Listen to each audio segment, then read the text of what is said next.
पहली बड़ी खबर की ओर आपको लिए चलते हैं। ईरान में जनता के प्रदर्शन नए नहीं हैं, लेकिन इस बार प्रदर्शनकारियों को अमेरिकी राष्ट्रपति ट्रंप के खुले समर्थन ने इन प्रदर्शनों को ईरान के इस्लामिक सत्ता तंत्र के लिए बड़ी चुनौती बना दिया है। 2500 से ज्यादा लोगों के मारे जाने की खबर और प्रदर्शनकारियों को मौत की सजा दिए जाने की हलचल ने ईरान को नए मोड़ पर लाकर खड़ा कर दिया है।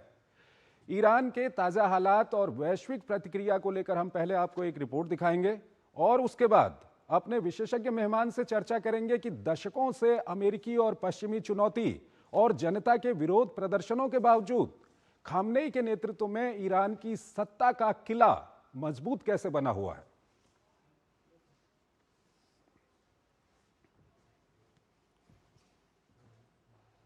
तो दूसरी ओर अंतर्राष्ट्रीय दबाव और गहराते युद्ध की आशंका।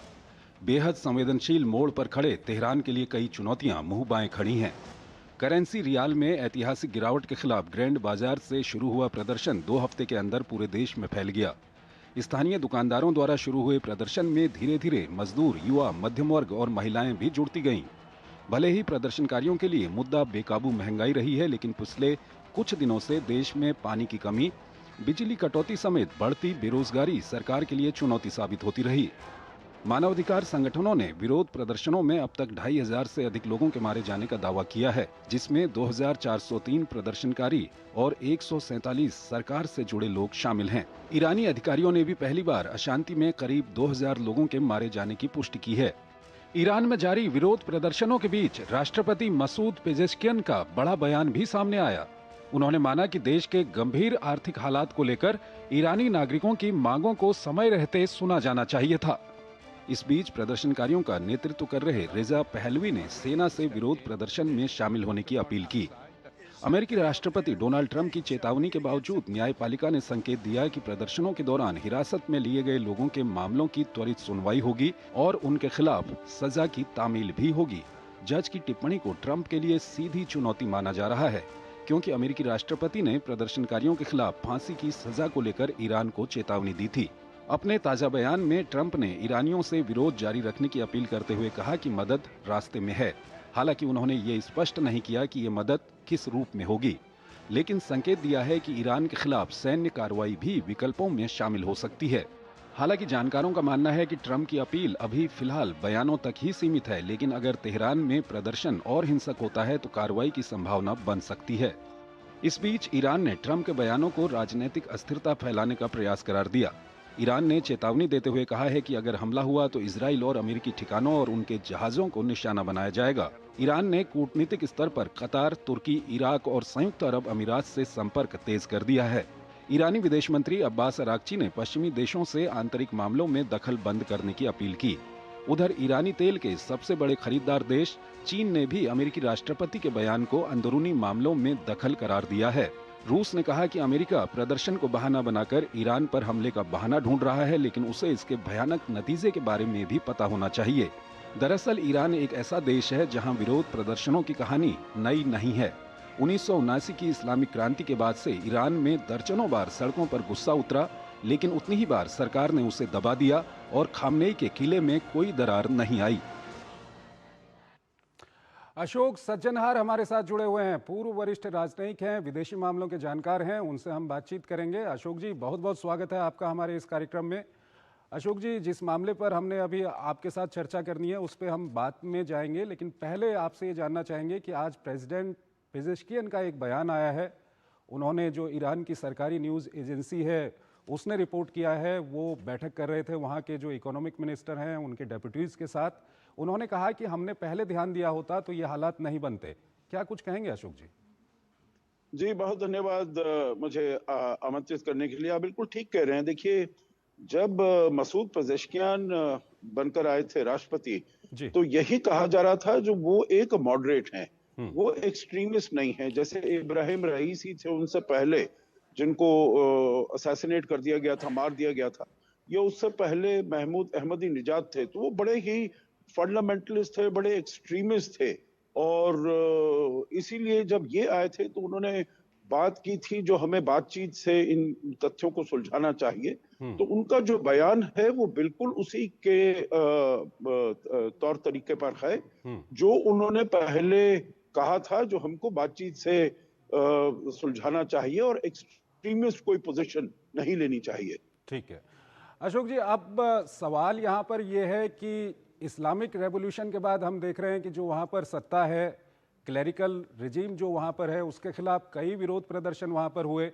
पश्चिमी देशों में, खासकर हम अमेरिका की बात करें या दूसरे देशों की बात करें, इजराइल की बात करें, लगातार तनाव रहा, कई हमले भी हुए।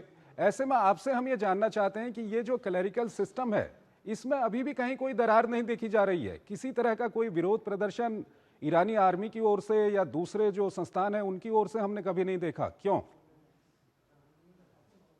जी, आप देखिए बिल्कुल ठीक कह रहे हैं। जो ना तो इरानियन आर्मी की तरफ से कोई इनमें दरार आई है, ना आईआरजीसी, क्योंकि आईआरजीसी वहां पर इस्लामिक रेवोल्यूशनरी गार्ड कोर जो है वो वहां की आर्मी से कहीं ज्यादा सशक्त है। उसके पास सीधा वो कनेक्शन है जो उनके सुप्रीम लीडर हैं अली खमेनी, उनके साथ है, तो उसमें कोई दरार नहीं देखी गई। क्योंकि जो पहले यहाँ पर जो भी ऐसे प्रदर्शन हुए हैं, 2022 में महसा अमीनी को जब उनकी मौत हो गई थी क्योंकि वो हिजाब का मामला था, उन्होंने हिजाब नहीं पहना, उससे पहले 2019, उससे पहले 2009, तो देखिए वो बहुत ही हेवी हैंडेड तरीके से, बहुत ही कड़े कदम उठाकर उन्होंने इसके ऊपर बहुत कंट्रोल कर पाने में सफलता की है।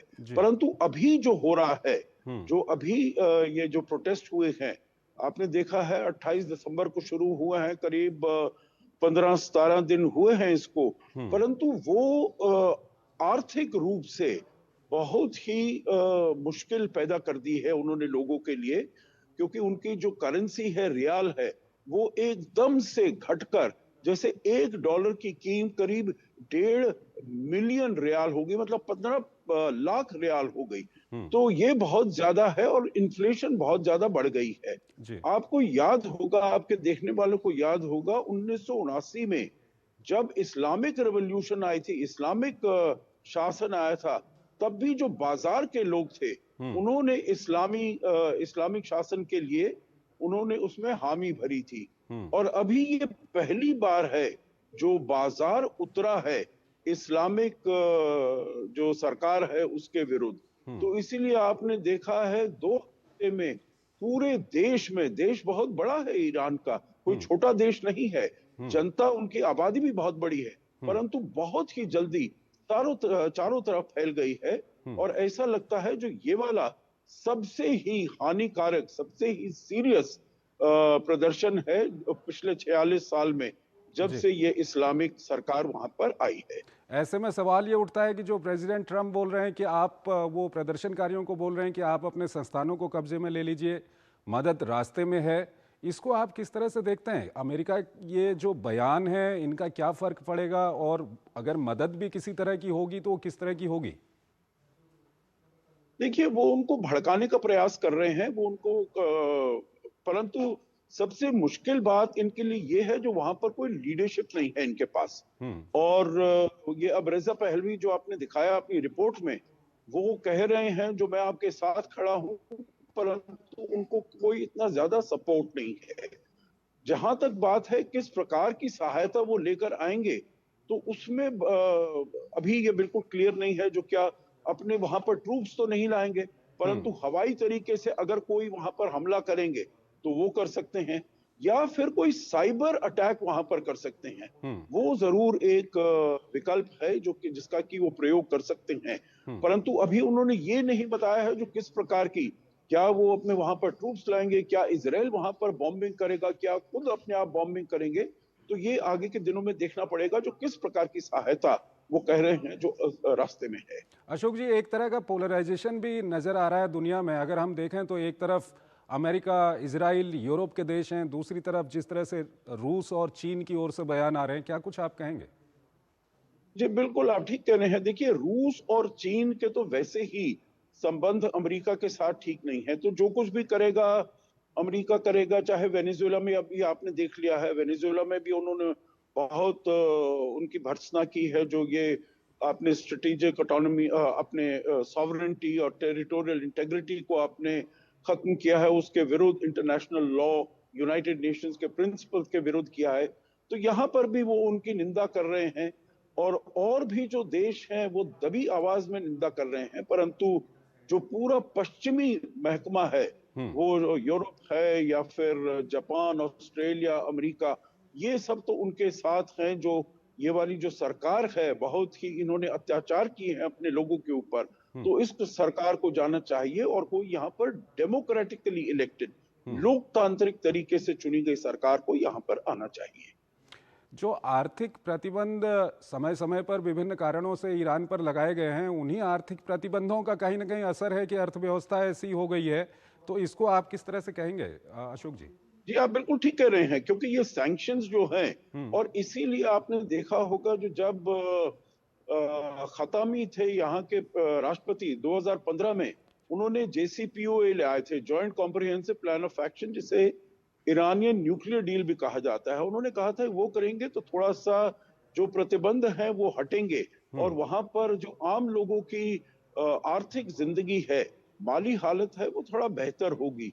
परंतु राष्ट्रपति ट्रंप ने आते ही 2018 में उनके ऊपर फिर से सैंक्शंस लगा दिए, तो उसका तो वार बहुत ही कड़ा है, बहुत ही उसकी चोट बहुत जबरदस्त लगी है। ठीक है अशोक जी, हमारे साथ बने रहिएगा। एक और महत्वपूर्ण खबर है, उस पर अभी हम आपसे बातचीत करेंगे, लेकिन यहाँ पर हमको एक छोटा सा ब्रेक लेना है। एक छोटा सा ब्रेक लेते हैं।